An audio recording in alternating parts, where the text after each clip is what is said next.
4 useless skills that keeps many smart people average.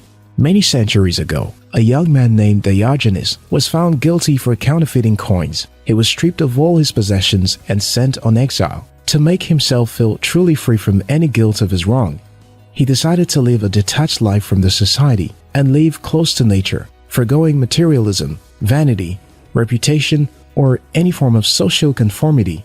He'll even urinate and masturbate in public to prove his carefree life.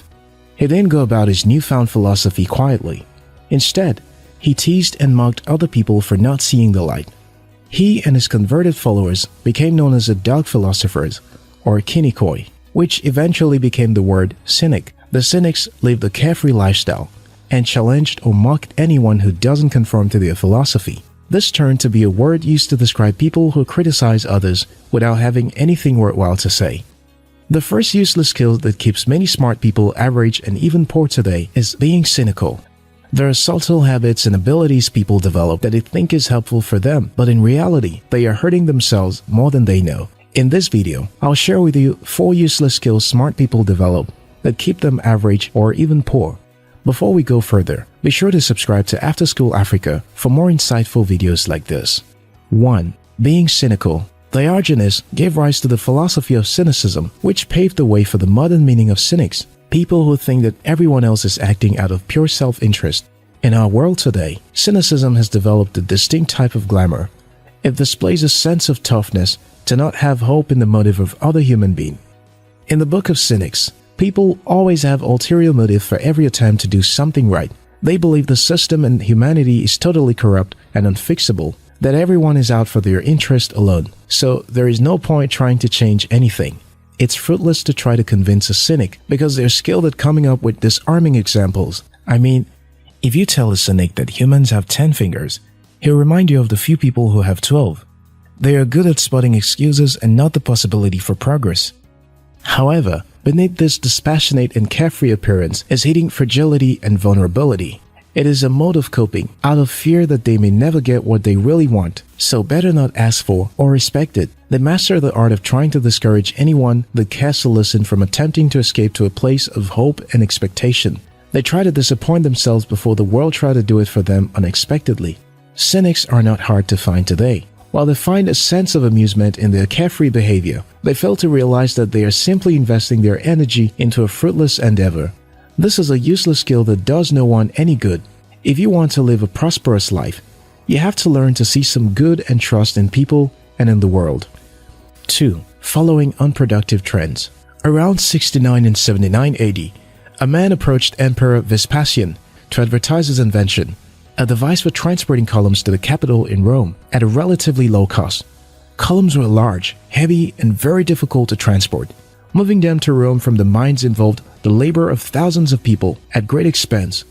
After watching the inventor demonstrate his creation, and despite the promise of making work easier and cheaper, the emperor refused to accept the invention on the ground that it will make people jobless. The emperor was more concerned about keeping people engaged with jobs and entertained with circus and the Colosseum to maintain political stability and keep people under control. The rulers at the time believed that people had to be kept busy and easily influenced. So it was good to have jobs at the expense of innovation and distractions at the expense of societal awareness. Today, we live in a different world. We are wiser and smarter, right? After all, we're no longer subjected to scarcity of knowledge and information, but an abundance of it. The irony is that this abundance of information, which has its positive benefit, has become a pandemic that is keeping many people average today. The modern world has been able to achieve a similar society as the ancient Rome. Keep the people busy and distracted. The ancient Rome achieved this by hoarding information. The world today achieved it by making too much information available, so much that the people are overwhelmed into ignorance.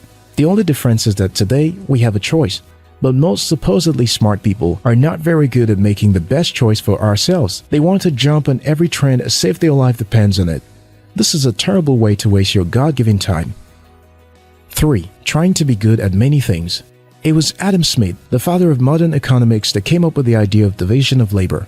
To describe this, he gave the famous example of manufacturing pins. He asserted that 10 workers could produce 48,000 pins per day if each of the 18 specialized tasks was assigned to particular workers. Average productivity will be 4,800 pins per person. But without the division of labor, a worker would be lucky to produce even 1 pin per day. Adam Smith argued that the main cause of prosperity was the increasing division of labor. Take for instance, the videos you watch on this channel. If one person was to create all the videos, you will probably get just one lower quality video per week. But each video on this channel requires the service of at least 5 people, from writing to getting the video in front of you. This way, everyone can focus on getting good at their specific task. This is division of labor. Many smart people, especially business owners, take pride in doing many things by themselves. They believe there is pride in the hustle and grinding, but there is no pride in being a jack of all trades and master of none. At first, you may get away with it, but if you really want to make significant progress, you have to learn to delegate. You do less and get more result. 4. Investing hours in unproductive knowledge. Many young people today have deep knowledge about football. They can narrate and analyze entire sports history in one round of argument. This would have been a helpful skill if they were planning a career in sports, but that is rarely the case. They invest hours of their life to become expert analysts with no career intent. This applies to many other things like movies, for example. Thus, people forget the importance of moderation. Sports and entertainment are meant to be leisure for the consumers. But when you decide to make it your obsession without benefit, it becomes an unhealthy addiction. If you have been struggling financially, imagine for a moment if you have spent as much time on sharpening your skills as you have on perfecting your knowledge in entertainment. I find it hard to make sense of why people who are still struggling to survive will invest as much time on something that does not profit them, to the extent of taking ownership of something that enriches other people who do not even care about them.